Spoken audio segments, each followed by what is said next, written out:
ಐತಿಹಾಸಿಕ ಒಡಿಶಾ ಬೌದ್ಧ ಧರ್ಮದ ತೊಟ್ಟಿಲು. ಬುದ್ಧನು ಜ್ಞಾನೋದಯ ಪಡೆದ ನಂತರ ಅವರ ಮೊದಲ ಇಬ್ಬರು ಶಿಷ್ಯರು ಈ ಪ್ರಾಚೀನ ಮತ್ತು ಸುಂದರವಾದ ಭೂಮಿಯಿಂದ ಬಂದವರು. ಕ್ರಿಸ್ತಪೂರ್ವ 6ನೇ ಶತಮಾನದಿಂದ ಕ್ರಿಸ್ತಶಕ 15ನೇ ಶತಮಾನದವರೆಗೆ ಬೌದ್ಧ ಧರ್ಮ ಇಲ್ಲಿ ಪ್ರವರ್ಧಮಾನಕ್ಕೆ ಬಂದಿತು. ಒಡಿಶಾದ ಪ್ರಾಚೀನ ಹೆಸರಾದ ಕಳಿಂಗದ ಯುದ್ಧ ಭೂಮಿಯಲ್ಲಿ ಅಶೋಕ ಚಕ್ರವರ್ತಿ ಯುದ್ಧದ ನಿರರ್ಥಕತೆಯನ್ನು ಅರಿತುಕೊಂಡು ಬೌದ್ಧ ಧರ್ಮವನ್ನು ಸ್ವೀಕರಿಸಿದ. ಕಳಿಂಗದ ಬಂದರುಗಳಿಂದಲೇ ಬೌದ್ಧ ಭಿಕ್ಷುಗಳು ಬುದ್ಧನ ಬೋಧನೆಗಳನ್ನು ದೂರದ ದೇಶಗಳಿಗೆ ಕೊಂಡೊಯ್ಯಲು ಇಲ್ಲಿಂದಲೇ ಹೊರಟರು.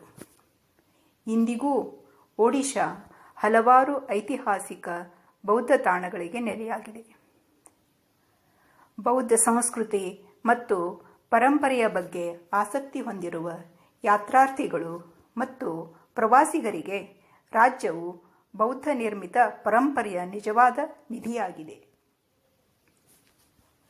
ರಾಜ್ಯವು ಸುಮಾರು 200 ಮಹತ್ವದ ಬೌದ್ಧ ತಾಣಗಳನ್ನು ಹೊಂದಿದ್ದರೆ ಧೌಲಿ ಅಥವಾ ಧೌಲಿಗಿರಿ ರಾಜ್ಯದ ಪ್ರಮುಖ ಬೌದ್ಧ ತಾಣಗಳಲ್ಲಿ ಒಂದಾಗಿದೆ. ಧೌಲಿ ಅಥವಾ ಧೌಲಿಗಿರಿ. ಧೌಲಿ ಅಥವಾ ಧೌಲಿಗಿರಿ ಬೆಟ್ಟ ಒಡಿಶಾದ ರಾಜಧಾನಿ ಭುವನೇಶ್ವರದಿಂದ 8 ಕಿಲೋಮೀಟರ್ ದೂರದಲ್ಲಿರುವ ದಯಾ ನದಿಯ ದಡದಲ್ಲಿದೆ.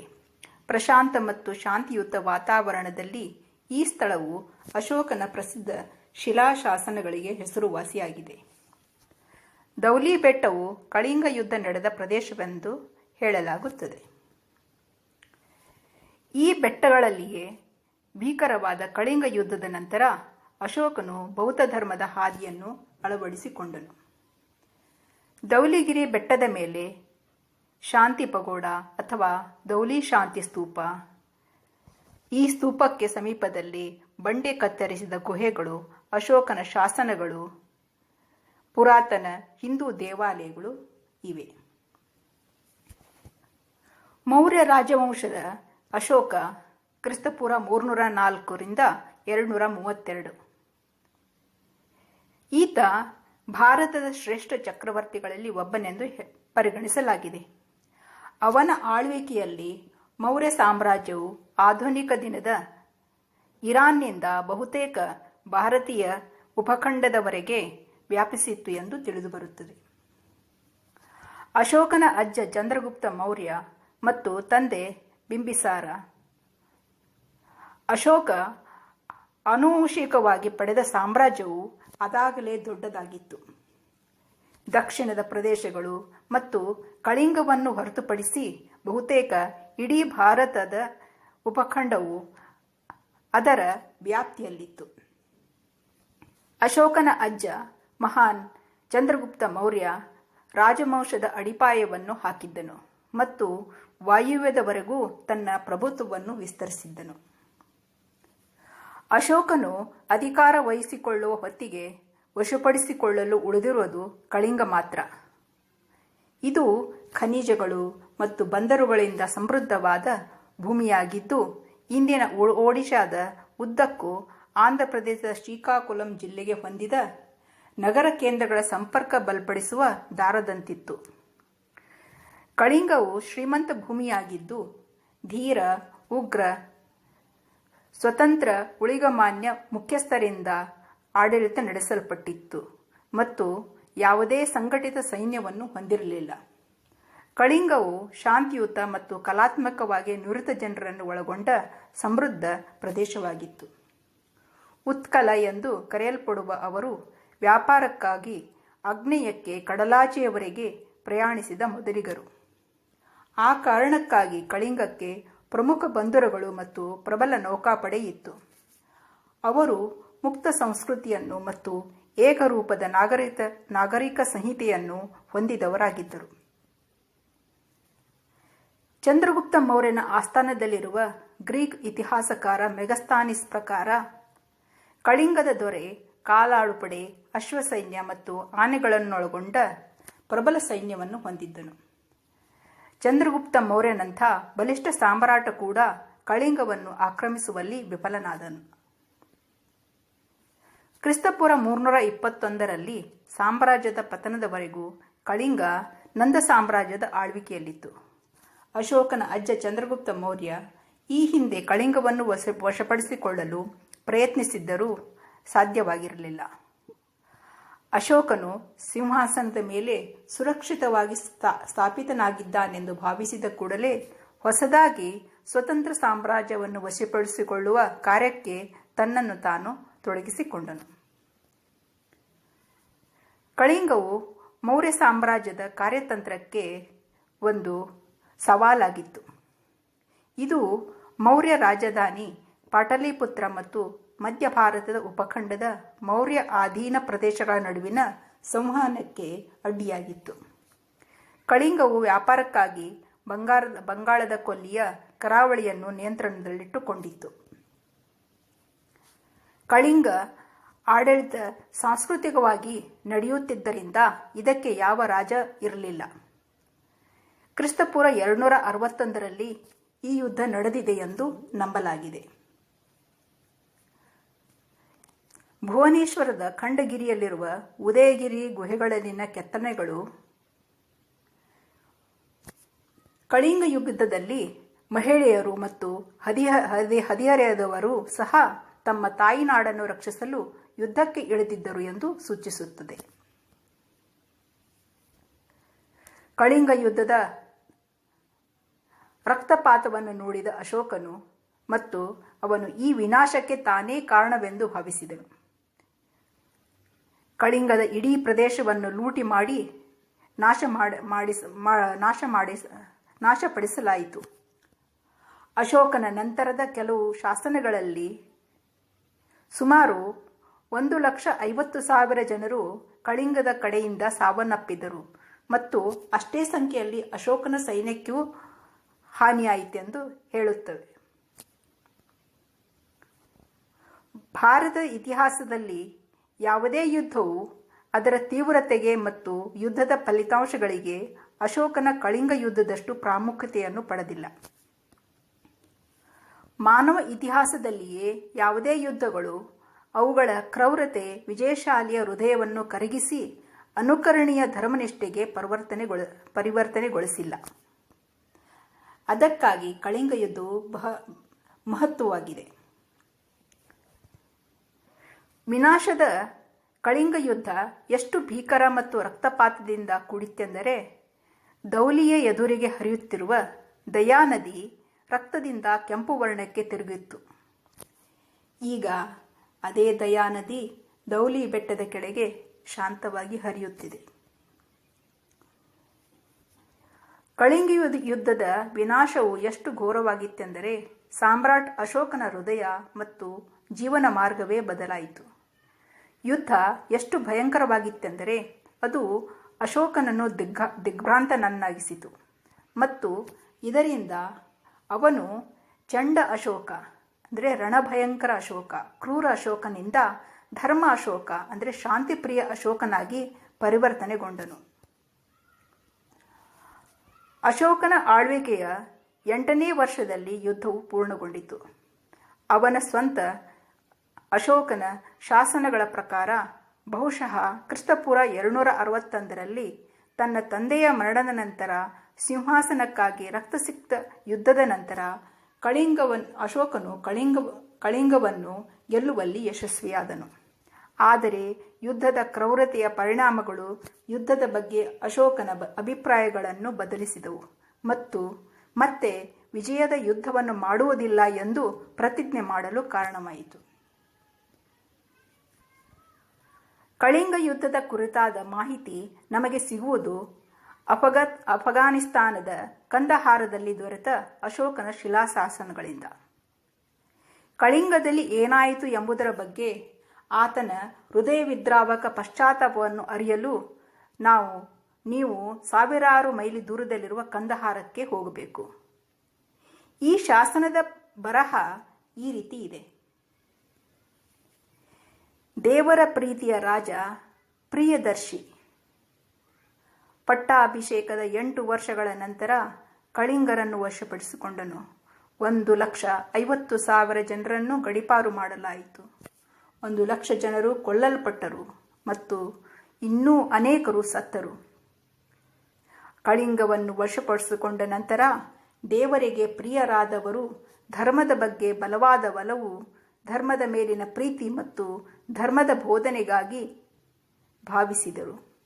ಈಗ ದೇವರುಗಳ ಪ್ರಿಯನಾದವನು ಕಳಿಂಗವನ್ನು ವಶಪಡಿಸಿಕೊಂಡಿದ್ದಕ್ಕಾಗಿ ತೀವ್ರ ಪಶ್ಚಾತ್ತಾಪವನ್ನು ಅನುಭವಿಸುತ್ತಾನೆ. ಅಶೋಕ ರಾಕ್ ಎಡಿಕ್ಟ್ ಸಂಖ್ಯೆ 13. ಅಶೋಕನು ಧರ್ಮದ ತತ್ವಗಳನ್ನು ತಮ್ಮ ಪ್ರಧಾನ ಆದ್ಯತೆಯನ್ನಾಗಿ ಮಾಡಿಕೊಂಡನು ಮತ್ತು ಅವನು ಬೌದ್ಧ ಬೋಧನೆಗಳನ್ನು ತನ್ನ ಹೃದಯಕ್ಕೆ ತೆಗೆದುಕೊಂಡನು.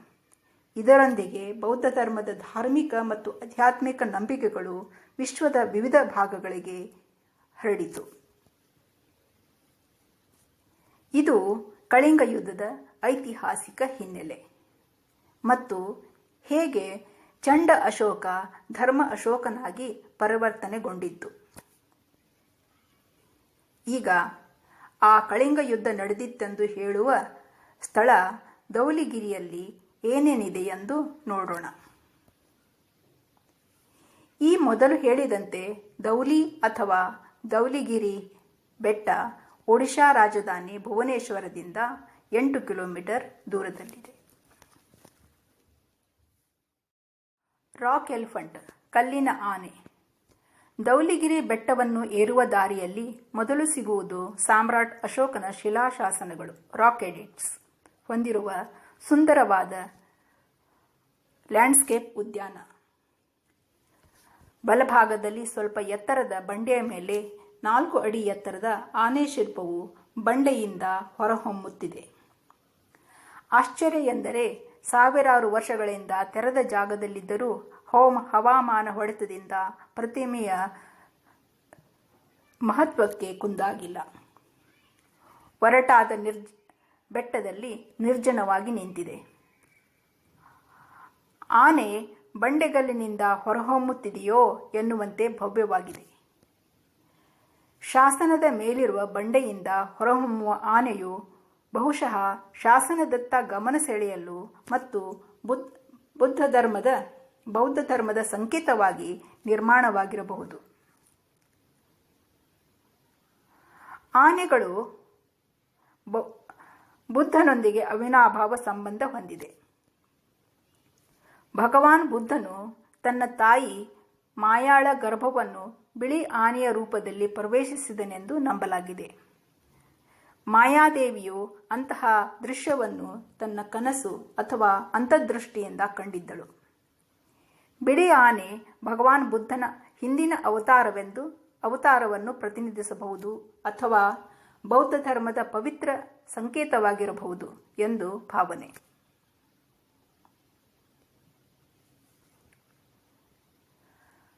ಅಶೋಕನ ರಾಕ್ ಎಡಿಕ್ಟ್ಸ್.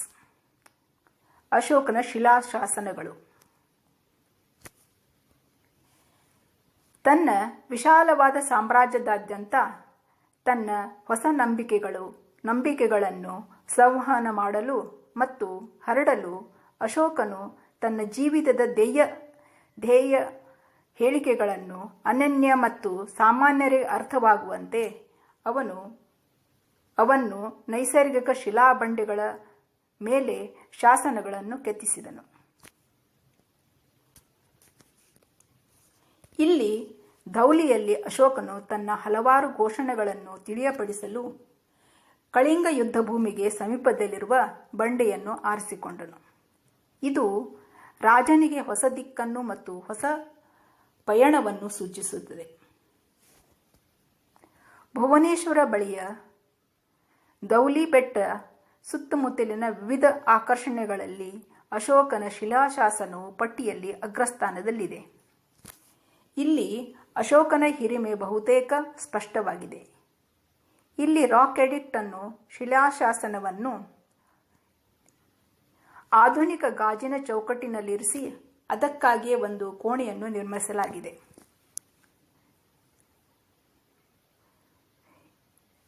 ಇದನ್ನು ASI ಪ್ರಾಚ್ಯವಸ್ತು ಸರ್ವೇಕ್ಷಣಾ ಇಲಾಖೆ ನಿರ್ವಹಿಸುತ್ತದೆ. 1837ರಲ್ಲಿ ಲೆಫ್ಟಿನೆಂಟ್ ಎಂ ಕಿಟ್ಟೋ ಅವರು ಅಶೋಕನ ರಾಕ್ ಶಾಸನಗಳನ್ನು ಕಂಡುಹಿಡಿದರು. ಇದು ಕ್ರಿಸ್ತಪೂರ್ವ 273ರಿಂದ 236ರ ಹಿಂದಿನದು. ಈ ಶಾಸನ ಮಗಧಿ ಪ್ರಾಕೃತ ಭಾಷೆಯಲ್ಲಿದ್ದು ಬ್ರಾಹ್ಮಿ ಲಿಪಿಯನ್ನು ಬಳಸಿ ಬರೆಯಲ್ಪಟ್ಟಿದೆ. ಶಿಲಾಶಾಸನವು ಅಶೋಕನ 14 ಪ್ರಸಿದ್ಧ ಶಿಲಾಶಾಸನಗಳಲ್ಲಿ 11 ಶಾಸನಗಳನ್ನು ಒಳಗೊಂಡಿದೆ. ಇದಲ್ಲದೆ ಇದು 2 ವಿಶೇಷ ಸ್ಪೆಷಲ್ ರಾಕ್ ಎಡಿಕ್ಟ್ ಅನ್ನು ಸಹ ಒಳಗೊಂಡಿದೆ. ಶಿಲಾಶಾಸನ 1ರಿಂದ 10 ಮತ್ತು 14 ಈ ದೌಲಿಯಲ್ಲಿ ದೊರಕಿವೆ. ಶಾಸನ 11ರಿಂದ 14ರ ಬದಲಾಗಿ ವಿಶೇಷ 2 ಶಾಸನಗಳನ್ನು ಸೇರಿಸಲಾಗಿದೆ.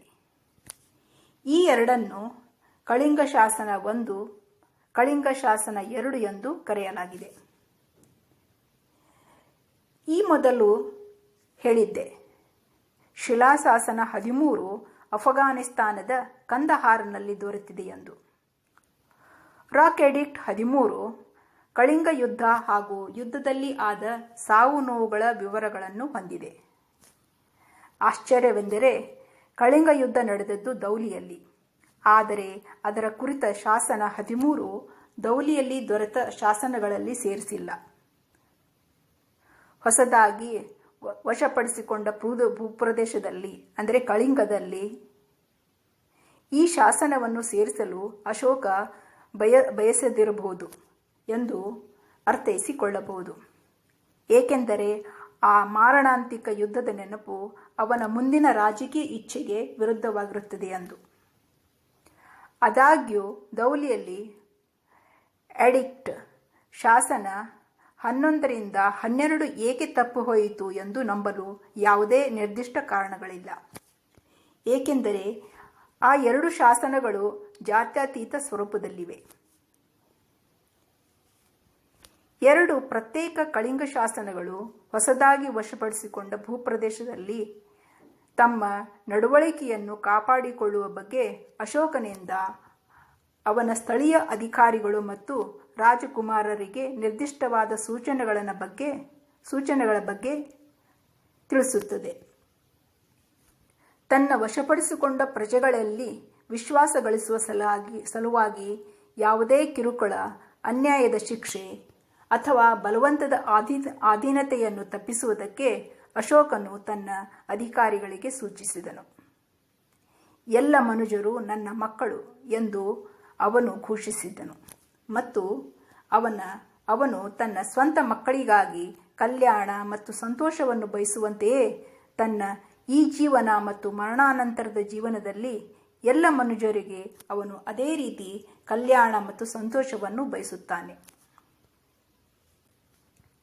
ಕುತೂಹಲಕಾರಿ ಸಂಗತಿಯೆಂದರೆ ದೌಲಿಯಲ್ಲಿ ಮತ್ತು ಹತ್ತಿರವಿರುವ ಜೌಗಢ ಸ್ಥಳದಲ್ಲೂ ಪ್ರಮುಖ ಅಶೋಕ ಶಿಲಾಶಾಸನಗಳಿದ್ದರೂ ಇವೆರಡೂ ರಕ್ತಸಿಕ್ತ ಮತ್ತು ಮಹತ್ವದ ಕಳಿಂಗ ಯುದ್ಧವನ್ನು ಉಲ್ಲೇಖಿಸಿರುವುದಿಲ್ಲ.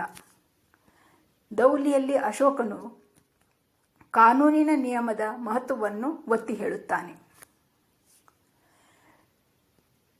ಶಾಸನಗಳಿರುವ ಸ್ಥಳದಲ್ಲಿ ASI ಆರ್ಕಿಯಾಲಜಿಕಲ್ ಸರ್ವೆ ಆಫ್ ಇಂಡಿಯಾನವರು ಹಾಕಿದ ನೀಲಿ ಬೋರ್ಡ್ ಶಿಲಾಶಾಸನದ ಸಂಕ್ಷಿಪ್ತ ಇತಿಹಾಸವನ್ನು ನೀಡುತ್ತದೆ. ಶಾಸನವನ್ನು ಇಂಗ್ಲಿಷ್ ಮತ್ತು ಹಿಂದಿಗೆ ಅನುವಾದಿಸಲಾಗಿದೆ. ದೌಲಿಯಲ್ಲಿ ಕೆತ್ತಿದ ಶಾಸನಗಳ ಸಂಕ್ಷಿಪ್ತ ಸಾರಾಂಶ ಇಲ್ಲಿದೆ. ರಾಕ್ ಎಡಿಕ್ಟ್ 1 ಪ್ರಾಣಿಗಳ ಹತ್ಯೆಯನ್ನು ನಿಷೇಧಿಸುತ್ತದೆ. ಹಬ್ಬದ ಕೂಟಗಳು ಮತ್ತು ಪ್ರಾಣಿಗಳ ಹತ್ಯೆಯನ್ನು ನಿಷೇಧಿಸುತ್ತದೆ. 2 ಅವನ ಮತ್ತು ಗಡಿ ಸಾಮ್ರಾಜ್ಯಗಳಲ್ಲಿ ಮಾನವ ಮತ್ತು ಪ್ರಾಣಿಗಳಿಗೆ ವೈದ್ಯಕೀಯ ಚಿಕಿತ್ಸೆ ಮತ್ತು ಔಷಧೀಯ ಗಿಡಮೂಲಿಕೆಗಳನ್ನು ನೆಡಲು ವ್ಯವಸ್ಥೆ ಮಾಡಲಾಗಿತ್ತು. ರಸ್ತೆ ಬದಿಗಳಲ್ಲಿ ಮರಗಳನ್ನು ನೆಡಲಾಯಿತು ಮತ್ತು ಬಾವಿಗಳನ್ನು ತೋಡಲಾಗಿತ್ತು. ರಾಕ್ ಎಡಿಕ್ಟ್ 3 ತನ್ನ ಪ್ರಜೆಗಳ ನಡುವೆ ನೈತಿಕ ಸಂಹಿತೆಗಳನ್ನು ಪ್ರಚಾರ ಮಾಡಲು ಪ್ರತಿ 5 ವರ್ಷಗಳಿಗೊಮ್ಮೆ ಪ್ರವಾಸ ಕೈಗೊಳ್ಳುವಂತೆ ತನ್ನ ಅಧಿಕಾರಿಗಳಿಗೆ ಆದೇಶಿಸಿದ. 4. ತನ್ನ ಪ್ರಜೆಗಳೆಲ್ಲೆಗೆ ನೈತಿಕತೆ ಮತ್ತು ಇತರರ ಕೂಡ ಸಹಾನುಭೂತಿಯ ಆಚರಣೆ ಬಗ್ಗೆ ಪ್ರಚಾರ ಮಾಡಲು ತನ್ನ ಅಧಿಕಾರಿಗಳಿಗೆ ಆದೇಶಿಸಿದನು ಮತ್ತು ಈ ಪದ್ಧತಿಗಳನ್ನು ಅವನ ವಂಶಸ್ಥರು ಅನುಸರಿಸಬೇಕೆಂದು ಆಶಿಸಿದನು. 5. ನೈತಿಕತೆಯನ್ನು ಸ್ಥಾಪಿಸಲು ಮತ್ತು ಉತ್ತೇಜಿಸಲು ಎಲ್ಲ ಪಂಗಡಗಳಿಂದ ಮಹಾಮಾತ್ರರನ್ನು ನೇಮಿಸಲಾಗಿದೆ. ಪ್ರತಿಯೊಬ್ಬ ಮನುಷ್ಯನು ನನ್ನ ಮಗು. 6. ಎಲ್ಲ ಸಮಯದಲ್ಲೂ ಮತ್ತು ಎಲ್ಲ ಸ್ಥಳಗಳಲ್ಲಿಯೂ ಜನರ ವ್ಯವಹಾರಗಳಿಗೆ ಸಂಬಂಧಿಸಿದ ಅವರ ಆಡಳಿತ ವಿಷಯಗಳ ಬಗ್ಗೆ ವರದಿ ಮಾಡುವಂತೆ ತನ್ನ ಅಧಿಕಾರಿಗಳಿಗೆ ಆದೇಶಿಸಿದನು. 7. ಸ್ವಯಂ ನಿಯಂತ್ರಣ ಮತ್ತು ಮನಸ್ಸಿನ ಪರಿಶುದ್ಧತೆಯು ಎಲ್ಲ ಪಂಥಗಳಿಗೆ ಸಾಧನೆಯ ವಸ್ತುಗಳು. ಎಲ್ಲ ಧರ್ಮಗಳಿಗೂ ಸಹಿಷ್ಣುತೆ. 8. ಅವನ ಅಭಿಷೇಕದ 10ನೇ ವರ್ಷದಲ್ಲಿ ಅವನು ಸಂಬೋಧಿಗೆ ಹೊರಟನು. ಅದರ ನಂತರ ಬ್ರಾಹ್ಮಣರು ಮತ್ತು ಶ್ರಮಣರನ್ನು ಭೇಟಿ ಮಾಡಿದನು, ಬಡವರಿಗೆ ಸಹಾಯ ಮಾಡಿದ ಮತ್ತು ನೈತಿಕತೆಯನ್ನು ಪ್ರಚಾರ ಮಾಡಿದ. 9. ಗುಲಾಮರು ಮತ್ತು ಸೇವಕರಿಗೆ ಸೌಜನ್ಯ, ಹಿರಿಯರಿಗೆ ಗೌರವ, ಪ್ರಾಣಿಗಳ ಪ್ರತಿ ಮೃದುತನ ಮತ್ತು ಬ್ರಾಹ್ಮಣರು ಮತ್ತು ಶ್ರಮಣರಿಗೆ ಉದಾರತೆ ಒಳಗೊಂಡಿರುವ ನೈತಿಕತೆಯ ಅಭ್ಯಾಸವನ್ನು ಶಿಫಾರಸು ಮಾಡಲಾಗಿದೆ. 10. ನೈತಿಕತೆಯು ಖ್ಯಾತಿ ಮತ್ತು ವೈಭವದ ಏಕೈಕ ಕ್ರಿಯೆ ಎಂದು ಘೋಷಿಸಿದನು. 14. ವಿಷಯ ಮತ್ತು ಸ್ಥಳಗಳಿಗೆ ಅನುಗುಣವಾಗಿ ಅವರ ವಿಶಾಲ ಸಾಮ್ರಾಜ್ಯದ ವಿವಿಧ ಸ್ಥಳಗಳಲ್ಲಿ ನೈತಿಕತೆಯ ವಿಧಾನವನ್ನು ಬರೆಯಲಾಗಿದೆ. Special rock addict 1. ಸಮಪ ಮಹಾಮಾತ್ರರನ್ನು ಉದ್ದೇಶಿಸಿ ಮಾತನಾಡಿದ ಅಶೋಕನು ತನ್ನ ಪ್ರಜೆಗಳೆಲ್ಲರೂ ತನ್ನ ಸ್ವಂತ ಮಕ್ಕಳಂತೆಯೇ ಇದ್ದಾರೆಂದು ಘೋಷಿಸುತ್ತಾನೆ ಮತ್ತು ಅವನು ತನ್ನ ಸ್ವಂತ ಮಕ್ಕಳಿಗಾಗಿ ಅಪೇಕ್ಷಿಸಿದಂತೆ ಈ ಜಗತ್ತಿನಲ್ಲಿ ಮತ್ತು ಇನ್ನೊಂದರಲ್ಲಿ ಅವರ ಕಲ್ಯಾಣ ಮತ್ತು ಸಂತೋಷವನ್ನು ಬಯಸುತ್ತಾನೆ. ಅವನು ತನ್ನ ಅಧಿಕಾರಿಗಳಿಗೆ ಹಾಗೇ ಇರಬೇಕೆಂದು ಆದೇಶಿಸುತ್ತಾನೆ. Special rock addict 2. ಅವನು ಸಮಪ ಮಹಾಮಾತ್ರರಿಗೆ ಅರಣ್ಯದ ಪ್ರದೇಶದ ಅಟವಿಕಾಸ್ ವಶಪಡಿಸಿಕೊಳ್ಳದ ಗಡಿ ಪ್ರದೇಶಗಳಿಗೆ ತನ್ನ ಧರ್ಮನಿಷ್ಠೆಯ ಭರವಸೆಯನ್ನು ಖಚಿತಪಡಿಸಿಕೊಳ್ಳಲು ಆದೇಶಿಸಿದನು. ಪೀಸ್ ಪಗೋಡಾ ಅಥವಾ ಶಾಂತಿ ಸ್ತೂಪ. ದಯಾನದಿಯ ದಂಡೆಯಲ್ಲಿರುವ ದೌಲಿ ಬೆಟ್ಟ ಪ್ರಸಿದ್ಧ ಕಳಿಂಗ ಯುದ್ಧ ನಡೆದ ಸ್ಥಳವಾಗಿದೆ.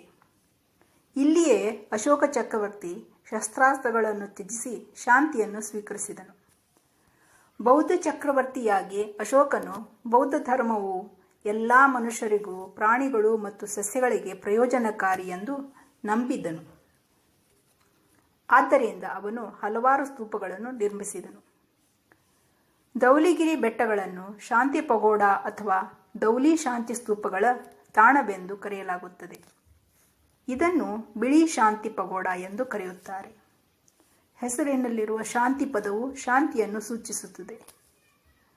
ರಾಜ ಅಶೋಕನು ಶಾಂತಿ ಮತ್ತು ನೆಮ್ಮದಿಯ ಹಾದಿಯನ್ನು ಅಳವಡಿಸಿಕೊಂಡು ಬೌದ್ಧ ಧರ್ಮವನ್ನು ಆಶ್ರಯಿಸಿದ್ದರಿಂದ ಕಳಿಂಗ ಯುದ್ಧದ ಅಂತ್ಯಕ್ಕೆ ಹೆಸರುವಾಸಿಯಾದ ಸ್ಥಳದಲ್ಲಿ ದೌಲಿಗಿರಿ ಶಾಂತಿ ಸ್ತೂಪಕ್ಕೆ ಅಡಿಪಾಯ ಹಾಕಿದ್ದನು.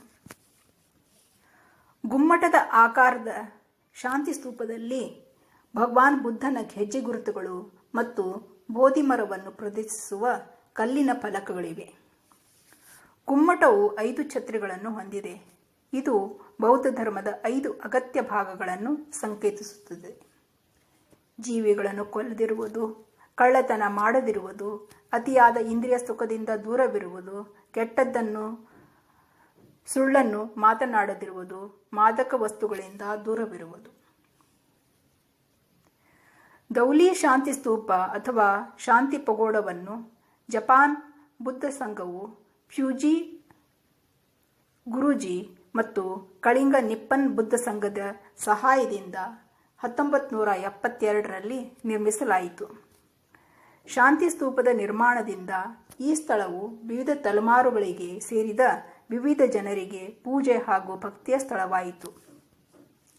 ಸಾಮ್ರಾಟ್ ಅಶೋಕನು ಅಡಿಪಾಯ ಹಾಕಿದ ಹಲವಾರು ಸ್ತೂಪಗಳು, ಚೈತ್ಯಗಳು ಮತ್ತು ಸ್ತಂಭಗಳನ್ನು ಸಹ ಗುರುತಿಸಬಹುದು. ಭಗವಾನ್ ಬುದ್ಧನ ಮುಂದೆ ತನ್ನ ಯುದ್ಧದ ಖಡ್ಗವನ್ನು ಇಟ್ಟ ಅಶೋಕನ ಚಿತ್ರವನ್ನು ಸಹ ಗುರುತಿಸಬಹುದು. ಇದು ಅವನು ಯುದ್ಧದ ಕಲ್ಪನೆಯನ್ನು ಸಂಪೂರ್ಣವಾಗಿ ತ್ಯಜಿಸಿದ್ದಾನೆಂದು ಸೂಚಿಸುತ್ತದೆ. ಈ ಸ್ತೂಪದ ಸುತ್ತಮುತ್ತಲ ಪ್ರದೇಶದಲ್ಲಿ ಸದ್ಧರ್ಮ ವಿಹಾರ ಎಂಬ ಹೆಸರಿನ ಒಂದು ವಿಹಾರವಿದೆ. ಇದಕ್ಕೆ ಬೌದ್ಧ ಭಕ್ತರು ಹೆಚ್ಚಾಗಿ ಭೇಟಿ ನೀಡುತ್ತಾರೆ. ಪ್ರಸಿದ್ಧ ಕಳಿಂಗ ಯುದ್ಧ ನಡೆದ ಸ್ಥಳದಲ್ಲಿ ನಿರ್ಮಿಸಲಾದ ದೌಲಿ ಸ್ತೂಪವು ಕಳಿಂಗ ಯುದ್ಧವು ಸಾಧಿಸಿದ ಶಾಂತಿ ಧ್ಯೇಯವನ್ನು ಸ್ಮರಿಸುತ್ತದೆ. ಖ್ಯಾತ ಇತಿಹಾಸಕಾರ ಶ್ರೀ ರಮೇಶ್ ಪ್ರಸಾದ್ ಮೊಹಪಾತ್ರ ಅವರು ಸೂಕ್ತವಾಗಿ ಹೇಳಿದರು. ವಾಸ್ತವದಲ್ಲಿ ಮಾನವ ಕುಲದ ರಾಜಕೀಯ ಇತಿಹಾಸವು ಯುದ್ಧಗಳ ಇತಿಹಾಸವಾಗಿದೆ ಮತ್ತು ಕಳಿಂಗದ ಯುದ್ಧದಂತೆ ಯಾವುದೇ ಯುದ್ಧವು ಮಾನವೀಯತೆಯ ಶಾಂತಿಯ ಧ್ಯೇಯದೊಂದಿಗೆ ಕೊನೆಗೊಳ್ಳುವಲ್ಲಿ ಜಯಶಾಲಿಯಾಗಿಲ್ಲ. ಢವಳೇಶ್ವರ ದೇವಸ್ಥಾನ. ಶಾಂತಿ ಸ್ತೂಪದಿಂದ ಸ್ವಲ್ಪ ದೂರದಲ್ಲಿ ಢವಳೇಶ್ವರ ದೇವಾಲಯವಿದೆ. ಇದು ಒಂದು ದೊಡ್ಡ ಪ್ರಾಚೀನ ದೇವಾಲಯವಾಗಿರುತ್ತದೆ. ಇದು ಕೂಡ ದೌಲಿಯ ಅತ್ಯಂತ ಪ್ರಸಿದ್ಧ ಪ್ರವಾಸಿ ತಾಣವಾಗಿದೆ.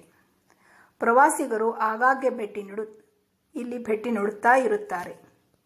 ಇದನ್ನು 1972ರಲ್ಲಿ ನವೀಕರಿಸಲಾಯಿತು ಮತ್ತು ಇದನ್ನು ಹಿಂದೂ ಮತ್ತು ಬೌದ್ಧ ಭಕ್ತರು ಹೆಚ್ಚಾಗಿ ಭೇಟಿ ನೀಡುತ್ತಾರೆ. ಇಲ್ಲಿ ಪ್ರಾಚೀನ ವಾಸ್ತುಶಿಲ್ಪದ ಸುಂದರ ಗಣೇಶ ದೇವಸ್ಥಾನ ಮತ್ತು ಬಹಿರಂಗೇಶ್ವರ ದೇವಾಲಯವೂ ಇದೆ.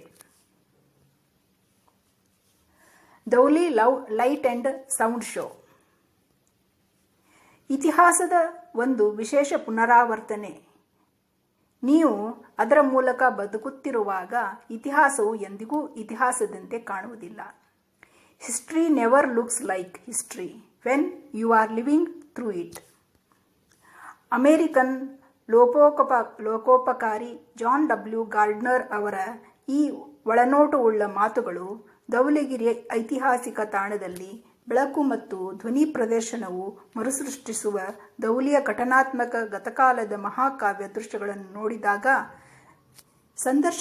ಸಂದರ್ಶಕರಿಗೆ ನಿಜ ಅನ್ನಿಸುತ್ತದೆ. ಕತ್ತಲಾದ ಮೇಲೆ ಅತ್ಯಾಧುನಿಕ ಧ್ವನಿ ಮತ್ತು ಬೆಳಕಿನ ಪ್ರದರ್ಶನವನ್ನು ಇಲ್ಲಿ ಆಯೋಜಿಸಲಾಗಿದೆ.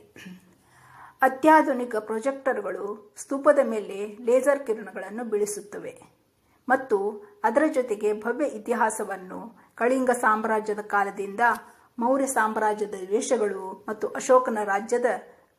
ಅಶೋಕ ರಾಜನ ಪಟ್ಟಾಭಿಷೇಕದವರೆಗೆ 3Dಯಲ್ಲಿ ವಿವರಿಸಲಾಗುತ್ತದೆ. ಈ ಪ್ರದರ್ಶನವು ಸುಮಾರು 35 ನಿಮಿಷಗಳಲ್ಲಿ ಎಲ್ಲವನ್ನು ಒಳಗೊಂಡಿದೆ. ಕಳಿಂಗ ಯುದ್ಧದ ನಂತರ ಅಶೋಕ ಬೌದ್ಧ ಧರ್ಮವನ್ನು ಅಳವಡಿಸಿಕೊಳ್ಳುವುದರೊಂದಿಗೆ ಇದು ಕೊನೆಗೊಳ್ಳುತ್ತದೆ. ಕೊನೆಯದಾಗಿ ಧೌಲಿಗಿರಿ ಬೆಟ್ಟ ತಲುಪುವುದು ಹೇಗೆ? ಧೌಲಿಗೆ ಹತ್ತಿರದ ರೈಲ್ವೆ ನಿಲ್ದಾಣ ಭುವನೇಶ್ವರ, ಹತ್ತಿರದ ವಿಮಾನ ನಿಲ್ದಾಣ ಭುವನೇಶ್ವರ. ಭುವನೇಶ್ವರದಿಂದ ಟ್ಯಾಕ್ಸಿ ಅಥವಾ ಆಟೋವನ್ನು ಬಾಡಿಗೆಗೆ ಪಡೆದು ಧೌಲಿ ಬೆಟ್ಟದ ಮೇಲಿನವರೆಗೆ ಹೋಗಬಹುದು.